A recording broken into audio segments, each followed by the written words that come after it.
Magandang hapon sa inyong lahat, Luzon, Visayas, Mindanao. Welcome back naman sa ating trading guide na CL combination. Panibago naman tayong update sa pang 9pm do sa September 20 mga kaidol, no? Sa surprise lotto tipster. So recap natin ang result kinas 2pm 9 to 9. Sa 5pm is 198. Mindanao area last to 98 mga kaidol, no? So disclaimer lang tayo dito sa ating guide. Ito po ay isang mga analyze prediction lamang. Hindi po ito tinatawag na sure win. Walang nakalam kung ano ang lumabas sa bawat do sa PC. So mga kaidol, so sayang din ang ating 138. So sadyang hindi pa swerte, no, o nag-slide siya mga kaidol.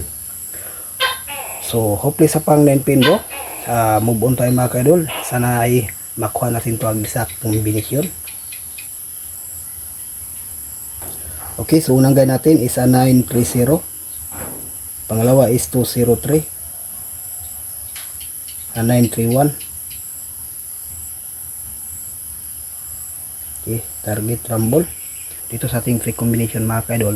May bahagi tayo ditong base, no, na 930 at saka 931.